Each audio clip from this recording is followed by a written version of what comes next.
నమస్తే, welcome to TV 786. మైనార్టీల సంక్షేమమే మా లక్ష్యం. MLC Kalvakuntla Kavitha diversion politics మొదలుపెట్టింది. బీసీ రిజర్వేషన్ కోసం మా సీఎం రేవంత్ రెడ్డి నాయకత్వంలో పార్టీ అంతా ఢిల్లీ వెళ్లి కేంద్ర ప్రభుత్వం పైన పోరాటం చేస్తామని ప్రకటిస్తే కవిత మాత్రం డ్రామాలకు సిద్ధమైందని ప్రభుత్వం వీప్ అది శ్రీనివాస్ ఆరోపించారు. నిరాహార దీక్ష చేస్తామని కవిత చెబుతోంది. ఆమె ఏ హోదాలో దీక్ష చేస్తుంది?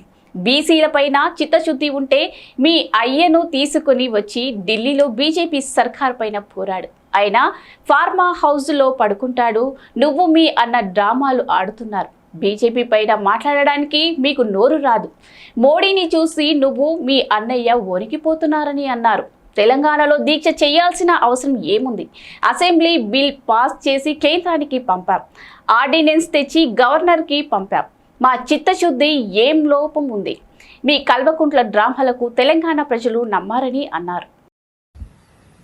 కల్వకుంట్ల కవిత గారు డైవర్షన్ పొలిటికల్స్ మొదలుపెట్టింది. మా ముఖ్యమంత్రి శ్రీ రేవంత్ రెడ్డి గారి నాయకత్వంలో బీసీ బిల్లు పైన 3 రోజులు భారతీయ జనతా పార్టీ కేంద్ర ప్రభుత్వం పైన పోరాటం చేస్తామని ప్రకటన చేస్తే ఒకరోజు ముందే నేను 72 గంటలు బీసీల కోసం ధర్నా చేస్తా తెలంగాణలో చెప్పిన ఒక ప్రకటన చూస్తే తెలంగాణలో ధర్నా చేయాల్సిన అవసరం ఏమొచ్చిందో అంటున్నా. అసలు మా బీసీల ఉద్యమాన్ని కూడా హైజాక్ మీరు చేసిన రోజే మీరు తప్పుపట్టినాం. ఆనాడు మీ బీఆర్ఎస్లో మా బీసీ నాయకత్వం లేదా అని. అసలు మీరు ఇప్పుడు ఏ హోదాతోని ఈ ప్రకటన చేసినో అర్థం కావడం లేదు. నిజంగా మీకు మా బీసీల పైన మీ భారతీయ రాష్ట్ర సమితికి ప్రేమ ఉంటే మీ తండ్రి కేసీఆర్ గారు మీరు వచ్చి ఢిల్లీలో ఈ ధర్నానా ఈ దీక్షణ చేస్తే మా బీసీల కోసం మీరు ప్రయత్నం చేస్తున్నట్టుగా మేము భావించవలసి వస్తుంది. ఏంది దొంగ డ్రామాలు ఏందో అంటున్నాం. అసలు మా చిత్తశుద్ధిలో ఏం లోపం ఉందని అడుగుతున్నాం. తెలంగాణలో దీక్ష చేయవలసిన అవసరం ఏమొచ్చింది? ఆ దీక్ష చేయవలసిన అవసరం ఇప్పుడున్న పరిస్థితులలో ఢిల్లీలో ఉంది బీజేపీ ప్రభుత్వం పైన. ఎందుకు భారతీయ జనతా పార్టీ పైన మీరు కానీ మీ తండ్రి గారు కేసీఆర్ గారు మాట్లాడడానికి వెనుకాడుతున్నారు? నరేంద్ర మోడీని చూసి ఎందుకు మీరు వణుకుతున్నారు? దానికి ముందు సమాధానం చెప్పండి. మేము వెళ్ళి ఢిల్లీలో బీసీల కోసం పోరాటాన్ని చేస్తాము, ఉధృతం చేస్తామంటే ఇప్పుడు ఈ డ్రామాలు, దీక్ష డ్రామాల పేరిట, డైవర్షన్ పాలిటిక్స్ పేరిట కవిత గారు ముందుకు రావడం ఈ సబబు ఎంతవరకు అనేది మా బీసీ సమాజం గమనిస్తున్న వేళ. నిజంగా మీకు చిత్తశుద్ధి ఉంటే రండి. ఢిల్లీలో భారతీయ జనతా పార్టీ ప్రభుత్వం వ్యతిరేకంగా కేసీఆర్ గారి నాయకత్వంలో మీ బీఆర్ఎస్ ప్రభుత్వం ధర్నా ఇస్తారు, దీక్ష చేస్తే కూర్చోరు. మేము పక్కన కూర్చోండి, మీరో పక్కన వచ్చి కూర్చోరు అక్కడ మా బీసీల కోసం. దానికో అర్థం కానీ అసలు తెలంగాణలో దీక్ష చేయడానికి ఇక్కడ ఏం అవసరం ఉందో అంటున్నాం. ఈరోజు మా ప్రభుత్వం మా ముఖ్యమంత్రి రేవంత్ రెడ్డి గారి నాయకత్వంలో రాష్ట్ర శాసనసభలో బిల్లును పాస్ చేయించినాం, కేంద్ర ప్రభుత్వం పంపినాం. 2018 రాజ్యాంగ సవరణ సంబంధించిన ఆర్డినెన్స్ తీసుకుని వచ్చినాం, గవర్నర్ గారికి పంపించినాం. ఇది ఇక రాష్ట్ర ప్రభుత్వం చేయవలసింది ఏముందని చెప్పి ఈ రాష్ట్రంలో మీరు దీక్ష చేస్తారు అంటున్నాం. మీ మాటల్లో రాష్ట్ర ప్రభుత్వం వ్యతిరేకంగా కేంద్ర ప్రభుత్వం వ్యతిరేకంగా అనమాట. రాష్ట్ర ప్రభుత్వం ఏం వ్యతిరేకిస్తుంది బీసీలకు అంటున్నాం. అసలు రాష్ట్ర ప్రభుత్వం యావత్తు క్యాబినెట్లోనే తీర్మానం చేసి 3 రోజులు మేము అక్కడ ఢిల్లీలో భారతీయ జనతా పార్టీపై ఒత్తిడి పెంచాలని ప్రభుత్వం పైన రాష్ట్రపతి కలవాలి, జంతర్ మంతర్ ధర్నా చెప్పని మేము ప్రకటన చేస్తే మీరేదో 72 గంటలు నేను దీక్ష చేస్తా అని చెప్పని. అసలు మా బీసీలు ఎవరు అడిగారు మిమ్మల్ని? అసలు మీరు ఏ హోదాతో చేస్తారు? బీఆర్ఎస్లో మీ హోదా అయిందో అంటున్నా.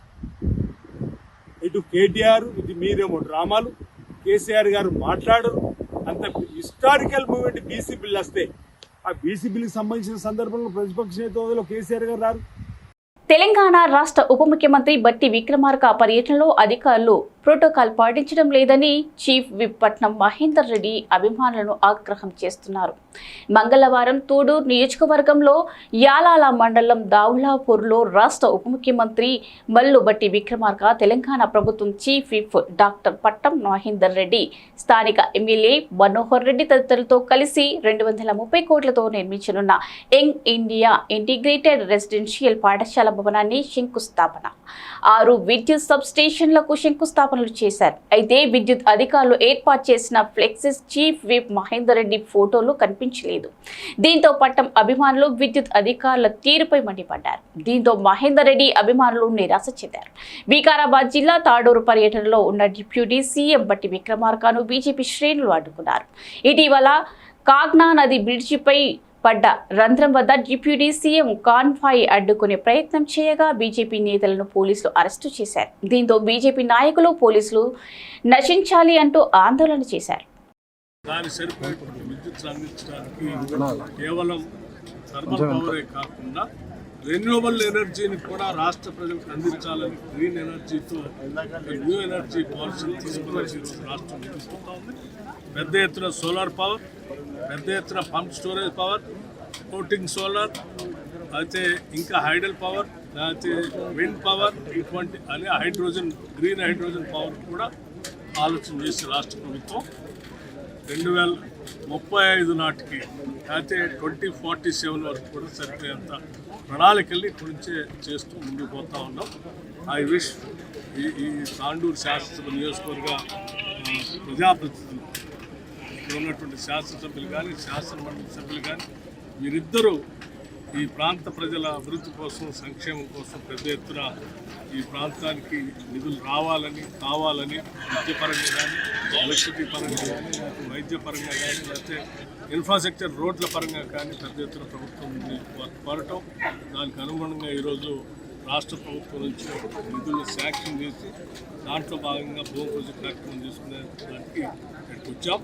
ఈ ప్రజలందరికీ కూడా అభినందనలు తెలియజేయటమే కాకుండా ముఖ్యంగా శాసనసభ్యుల వారికి నా హృదయపూర్వకమైనటువంటి ధన్యవాదాలు, అట్లాగే శాసనమండలి సభ్యులకి నా అభినందనలు. Hyderabad BRS working president KTR కి మంత్రి సీతక్క సవాల్ విసిరారు. బీజేపీ ఎంపీ సీఎం రమేష్ చేసిన వ్యాఖ్యలను కేటీఆర్ ఎందుకు ఖండించడం లేదని ప్రశ్నించారు. సీఎం రమేష్ ఇంటికి వెళ్లలేదు, బీజేపీతో కుమ్మక్కు కాలేదు అని ఎందుకు క్లారిటీ ఇవ్వలేదు. అసెంబ్లీ ఎన్నికల్లో మీ పార్టీకి మా పార్టీకి 1% ఓట్ల తేడా మాత్రమే అని కేటీఆర్ అన్నారు. మరి లోక్సభ ఎన్నికల్లో మీరు మీ పార్టీ ఓటు బీజేపీకి వేయించింది నిజమా కాదా అని నిలదీశారు. ఈ ప్రశ్నలకు కేటీఆర్ గుండెపై చేయి వేసుకుని సమాధానం చెప్పాలి. కేటీఆర్ అబద్ధాలు మాట్లాడుతున్నారనేది ఎంపీ రమేష్ మాటల్లో చూశాం. ఎన్ని అబద్ధాలు చెప్పినా కొద్ది రోజులే నిజం తెలుస్తుంది అన్నారు. విస్తారంగా వర్షాలు పడి మంచి పంటలు పండుతూ ఉన్నా కూడా పోయినసారి కూడా దేశంలోనే అత్యధిక పాడిని పండించి దేశంలో ఆదర్శవంతమైన రాష్ట్రంగా తీర్చిదిద్దినాం. ఆ రోజు కానీ ఈ రోజు కానీ రైతాంగం సంతోషంగా ఉండాలని మా ముఖ్యమంత్రి గారు కృషి చేస్తూ ఉంటే బీఆర్ఎస్ నాయకులు కళ్ళల్లో నిప్పులు పోసుకుంటా ఉన్నారు, అబద్ధాలు ప్రచారం చేస్తున్నారు. వర్షాలు లేవంటారు, వరదలు వచ్చినాయి అంటారు. ఇట్లా రకరకాలుగా ప్రజల్ని తప్పుదోవ పట్టించేటువంటి కార్యక్రమాలు చేపడుతున్నారు. అంతిమంగా రైతులు పండించిన పంటనే ఈ దేశంలో అత్యధికంగా తెలంగాణ నుంచి పంట పండడంతో రాష్ట్ర ప్రజలకు కానీ దేశానికి కానీ తెలిసిపోతుంది. మీరు ఎన్ని అబద్ధాలు చెప్పినో కొద్దిగా వెనక ముందు నిజాలు తెలిస్తే కావచ్చు. ఎందుకంటే మనకు తెలుసు అబద్ధము ఊరంతా తిరిగి వచ్చే లోపు నిజం గడప దాటదని. సో అట్లా టీఆర్ఎస్ వాళ్ళు అబద్ధాల మీదనే ఆధారపడి వాళ్ళు దుష్ప్రచారం చేస్తూ ఉన్నారు. అదే కాకుండా నిన్న మొన్న కూడా ఎంత అబద్ధాలు కేటీఆర్ మాట్లాడతాడు అనేది సీఎం రమేష్ మాటలలో కూడా మనం చూసినాము. మరి ఆయన మాట్లాడిన దానికి సీసీ ఫుటేజీలతో సహా బయట పెడతా అన్నాడు. దానికి సిద్ధంగా మేము ఏ పార్టీతో ఒప్పందం లేదని, మీరు ఒప్పందం అయింది కాబట్టి ఎంపీ ఎలక్షన్లలో మీరు ఎంత డిపాజిట్లు కూడా మీకు రాలేదు. మీరు అన్నారు కదా మమ్మల్ని జనరల్ ఎలక్షన్లలో, ఎమ్మెల్యే ఎలక్షన్లలో మీకు మాకు 0.5%, 1% తేడా మాకు ఇంత ఉంది అంత ఉందని. మరి ఎంపీ ఎలక్షన్లలో ఎందుకు మీ సత్తా, మీ ఎమ్మెల్యే ఎలక్షన్లో పడ్డ ఓటు శాతాన్ని ఎందుకు నిరూపించుకోలేకపోయారు? అంటే బీజేపీతో కుమ్ముక్కైనరు అనేది ఆ రోజు ఎంపీ ఎలక్షన్లప్పుడే తెలిసిపోయింది. హైదరాబాద్ జూబ్లీ హిల్స్ లో కాంగ్రెస్ నేతలు అజారుద్దీన్, నవీన్ యాదవ్లతో కలిసి మంత్రి పొన్నం ప్రభాకర్ మీడియాతో మాట్లాడారు. ప్రజల ఆశీర్వాదంతో ఏర్పడిన ప్రజాపాలన ప్రభుత్వంలో అనేక కార్యక్రమాలు కొనసాగిస్తున్నాం. ఆర్టీసీలో మహిళలకు ఉచిత బస్సు ప్రయాణం, 200 కోట్ల ఉచిత టికెట్లు, ఇప్పటి వరకు పూర్తయ్యే 6,800 కోట్ల రూపాయలు విలువైన ఉచిత ప్రయాణం జరిగిందని మంత్రి అన్నారు. 200 యూనిట్లు ఉచిత విద్యుత్ అందిస్తున్నాం. లక్షల కుటుంబాలు లబ్ధి పొందుతున్నారు. రైతు భరోసా, రైతు రుణమాఫీ, సన్నవడ్డ 500కు బోనస్ అందించాం. నిరుపేదలకు ఇందిరమ్మ ఇల్లు ఇస్తున్నాం. హైదరాబాద్ నగరానికి సంబంధించి గత ప్రభుత్వం సిటీ అవతల కొల్లూరులో ఇల్లు కట్టినారు. అక్కడికి పోయే పరిస్థితి లేదు. వారి ఉపాధి ఇక్కడ, వారి నివాసాలు అక్కడ ఉండలేకపోతున్నారు. ప్రభుత్వం వారు నివసించే దగ్గరే ఇల్లు కట్టాలని ప్రణాళికలు వేస్తుంది. స్థలాలు ఉన్న వారికి ఇల్లు మంజూరు చేయడంతో పాటు స్థలాలు లేని వారికి ఎలా ఇల్లు ఇవ్వాలని ప్లాన్ చేస్తున్నాం. హైదరాబాద్లోని 15 అసెంబ్లీ నియోజకవర్గంలో నూతన రేషన్ కార్డులు పంపిణీ చేస్తున్నాం. హైదరాబాద్లో దాదాపు 50,000 రేషన్ కార్డులు వెరిఫికేషన్ పూర్తయ్యాయి. వాటికి పంపిణీ చేస్తాం. 2,80,000 యూనిట్లు 6 కిలోల సన్న బియ్యం తీసుకునే అవకాశం పొందాయి. 1,50,000 కొత్త యూనిట్ల పేర్లు కొత్తగా రేషన్ కార్డులోకి వచ్చాయి. రాజకీయాలకు అతీతంగా అర్హులను బట్టి రేషన్ కార్డులు మంజూరు చేశారు. తెలంగాణ వచ్చిన తర్వాత గత 10 సంవత్సరాలుగా ఒక్క రేషన్ కార్డు కూడా ఇవ్వలేదని అన్నారు. ప్రజల ఆశీర్వచనంతో ప్రజాపాలన ప్రభుత్వం ఏర్పడ్డ తర్వాత ప్రజలకు సంబంధించిన అనేక కార్యక్రమాలు కొనసాగిస్తూ ఉన్నాం.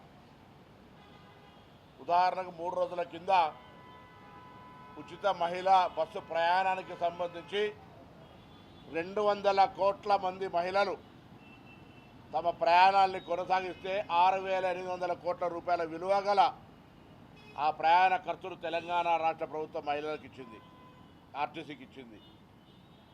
అదేవిధంగా 200 యూనిట్ల కరెంటు ద్వారా అనేక లక్షల కుటుంబాలు విద్యుత్ భారం పడకుండా 200 యూనిట్ల ఉచిత విద్యుత్తును పొందుతూ ఉన్నారు.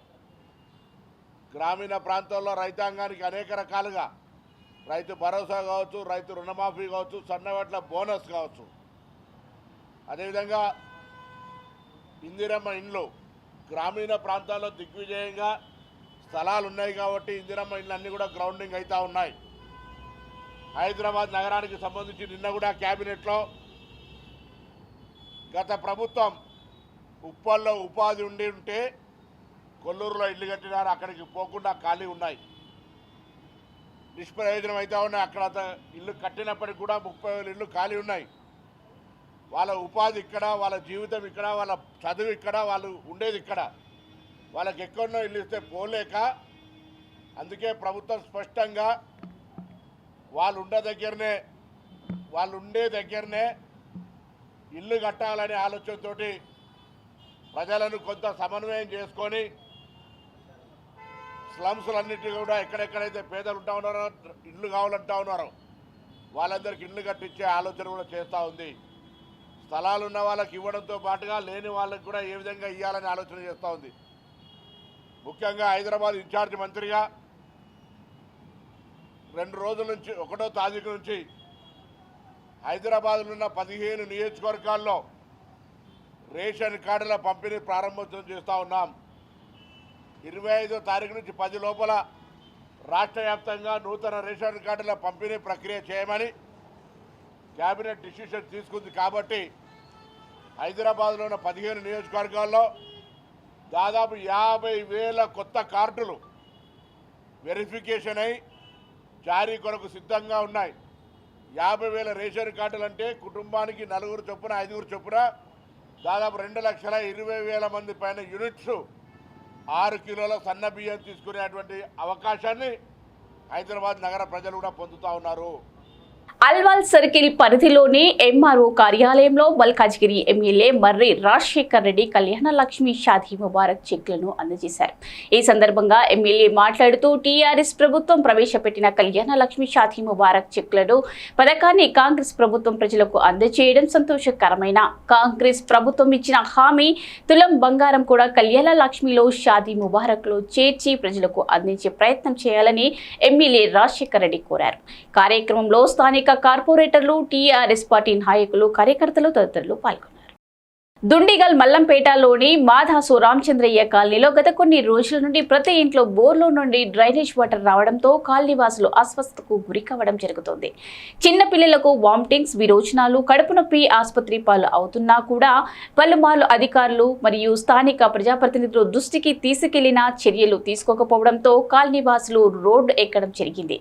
వారు మాట్లాడుతూ నిజాంపేట్ మున్సిపల్ కార్పొరేషన్ డ్రైనేజ్ నీరు ఎస్ఆర్ఆర్ ప్రణీత్ ఆంటీలియా రైజీనియా హరితవనం మెండికుంట చెరువుకు డ్రైనేజీ నీరంతా దాదాపుగా 2 సంవత్సరాల నుండి మళ్లించడం జరిగింది. మాదాసు రామచంద్రయ్య కాలనీ బస్టాండ్ సమీపంలో వివిధ కాలనీల్లో బోర్లు వేస్తే మరుగునీరు బోరు నుండి వచ్చే పరిస్థితి ఏర్పడిందని అన్నారు. ఏదైనా ప్రమాదాలు జరిగినప్పుడే అధికారులు స్పందిస్తారు, కానీ ప్రమాదాలు జరగకముందే ఏదైనా చర్యలు తీసుకునే ఆలోచన ఈ అధికారులకు లేదని బీజేపీ నాయకులు ఆంజనేయులు ఆగ్రహం వ్యక్తం చేశారు. ఇప్పటికైనా దుండిగల్ మున్సిపల్ అధికారులు స్పందించి ఈ సమస్యను పరిష్కరించాలని స్థానికులు కోరుతున్నారు.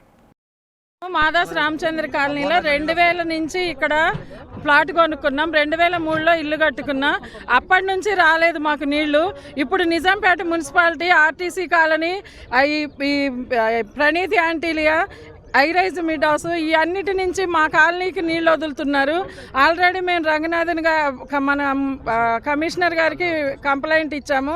వాళ్ళందరూ వస్తున్నారు కానీ మా ప్రాబ్లం రోజు రోజుకి ఎక్కువ అవుతుంది కానీ సాల్వ్ కావట్లేదు. మా కాలనీలో ఈ వానలు వచ్చినప్పుడైతే ఇళ్లలోకి అసలు ఇక్కడ సుమారు మేము 1000 ఫ్యామిలీస్ ఉన్నాం. ఈ 1000 ఫ్యామిలీస్ ప్రతి ఇంటికి ఇళ్లలోకి మురుగునీరు వస్తుంది, డ్రైనేజీ వాటర్. మా పిల్లలు స్కూల్కి వెళ్ళడానికి కానీ అన్నిటికీ చాలా ఇబ్బంది పడుతున్నారు. ఇక్కడ ఇప్పుడు నా వెనక ఉన్న ఇల్లు అయితే ఆవిడ మనస్తాపంతో ఈ నీళ్ళు వచ్చి ఇల్లు ఇట్లా క్లోజ్ అయ్యిందని వాళ్ళది కాంపౌండ్ వరకు నీళ్లు మునిగుంది. ఇప్పటికి మునిగి 9 నెలలు. ఈ 9 నెలల నుంచి కూడా మాకు సమస్యకు పరిష్కారం కాలేదు. మా బోరు నీళ్లు ఇవి, మా బోరుల్లో వచ్చే వాటరు, మా బోరు నీళ్లు గ్రీను తాగుతుంటేనైతే అసలు మేము చచ్చిపోతాం. కాకపోతే మేము వానలు వచ్చినప్పుడు అయితే నీళ్లు తెచ్చుకోవడానికి కూడా చాలా ఇబ్బంది పడుతున్నాం. ఈ నీళ్లు తాగలేక బయటికి వెళ్ళడానికి ఇబ్బంది పడుతున్నాం.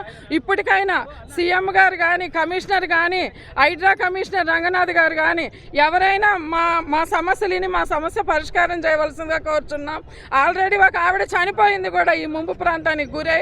మేము కూడా ఇప్పుడు బతకలేని స్థితిలో ఉన్నాం.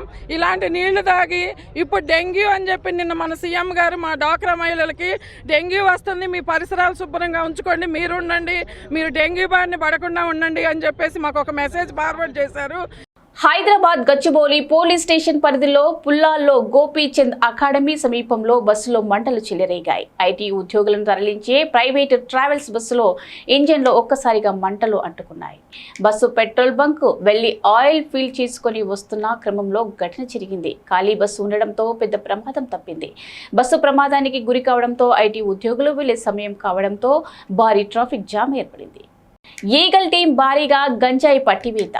బాటసింగారం ఫ్రూట్ మార్కెట్ సమీపంలో అంతర్రాష్ట్ర మాదక ద్రవ్యాల స్మగ్లింగ్ ముఠాను ఛేదించి 5 కోట్ల విలువైన 935.6 కిలోల గంజాయి స్వాధీనం చేసుకున్న ఈగల్ టీం ఒడిశా నుండి మహారాష్ట్రకు తరలిస్తుండగా గంజాయి పట్టుకున్న ఈగల్ టీం ఇది 2025లో తెలంగాణలో అతిపెద్ద గంజాయి స్వాధీనం. జగిత్యాల జిల్లాలో ఒక విచిత్ర ఘటన వెలుగు చూసింది.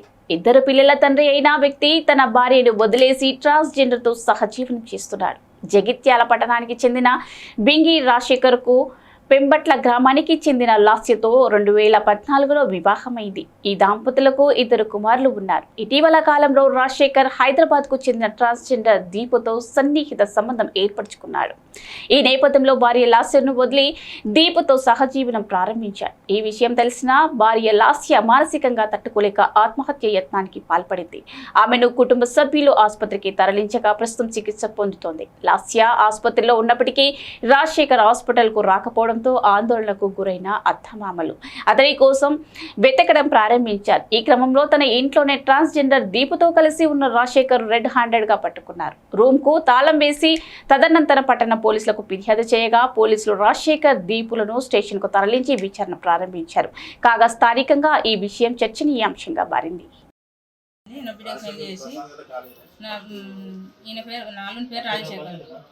ఇప్పుడు 2 కొడుకులు ఆయనకు 2 కొడుకులు నా బిడ్డకు. ఇప్పుడు ఆమెను పట్టుకొని వచ్చిండు, ట్రాన్స్లో పట్టుకొని వచ్చిండు, పెళ్లి చేసుకున్నా అంటుండు. నా బిడ్డ పరిస్థితి ఏంటిది? నా బిడ్డ మందు తాగింది సార్. వీళ్ళిద్దరు టార్చర్ పెడితే నా బిడ్డ మందు తాగింది. ఏమంటుండు పెళ్లి చేసుకున్నా అంటుండు? పెళ్లి చేసుకున్నా, నేను చూస్తానికి వచ్చిన అంటుంది. టాన్స్ ఏమంటుండు పెళ్లి చేసుకున్నారు? పెళ్లి చేసుకున్నా, నేను ఉంచుకుంటా, నేను విడాకులు ఇస్తా అంటున్నా సార్. రాత్రి నా బిడ్డ మందు తాగింది కదా, ఇప్పుడు నేను వచ్చిన అన్నాడు. వచ్చినోడు భార్య దగ్గరికి రావాలి కదా, భార్య దగ్గరికి రాలేడు, ఇంటికి వచ్చిండు. నేను చూసి ఇంట్లో ఉన్నారు కదా, తాళం వేసిన, బయటకు వెళ్ళకుండా. సికింద్రాబాద్ రైల్వే స్టేషన్ గేట్ వద్ద ఉన్న పెద్ద రావి చెట్టు రైల్వే అభివృద్ధి పనుల దృష్ట్యా దెబ్బతినే అవకాశం ఉండడంతో సంబంధిత అధికారుల అనుమతులతో రైల్వే అధికారుల సికింద్రాబాద్ రైల్వే స్టేషన్ గేట్ వద్ద ఉన్న పెద్ద రావి చెట్టు రైల్వే అభివృద్ధి పనుల దృష్ట్యా దెబ్బతినే అవకాశం ఉండడంతో సంబంధిత అధికారులు అనుమతులతో రైల్వే అధికారుల సహకారంతో ట్రాఫిక్ 1 నార్త్ జోన్ సిబ్బంది చొరవతో అదే ప్రాంతంలోని మహబూబ్ కాలేజ్ సికింద్రాబాద్లోని విజయవంతంగా మార్చివేయబడింది. ఈ చర్య ద్వారా నగరంలో పచ్చదనాన్ని కాపాడుకోవడంతో పర్యావరణ పరిరక్షణకు ప్రాధాన్యతనిచ్చింది. ట్రాఫిక్ శాఖ నిరూపించుకుంది. భవిష్యత్తులో కూడా చెట్టు పునరుద్ధరణని నిరంతరం పర్యవేక్షిస్తూ గ్రీన్ హెరిటేజ్ను రక్షించుకునేందుకు కృషి కొనసాగిస్తామని north zone traffic ACP G Shankarraju తెలిపారు. హైదరాబాద్ కుత్బుల్లాపూర్ బాబానగర్లో ప్లాస్టిక్ కంపెనీలో అగ్ని ప్రమాదం ఘటన జరగడంతో సంఘటనా స్థలాన్ని చేరుకున్న పోలీసులు ఫైర్ ఇంజిన్లను రప్పించి మంటలు అదుపు చేశారు. ప్రమాదంలో ఎలాంటి ప్రాణ నష్టం జరగలేదు, కానీ ఆస్తి నష్టం జరిగింది. ఎంతవరకు ఆస్తి నష్టం జరిగిందనే తెలియాల్సి ఉంది. ప్లాస్టిక్ కంపెనీ కావడంతో మంటలు త్వరగా వ్యాపించినట్లు తెలుస్తోంది. కంపెనీలో ఉన్న ప్లాస్టిక్ అంతా మంటల్లో కాలి బూడిదయింది. సో ఇవండి ఇవాల్టి తెలంగాణ న్యూస్. మరో తెలంగాణ న్యూస్లో మళ్ళీ కలుసుకుందాం. అంతవరకు చూస్తూనే ఉండండి TV 786.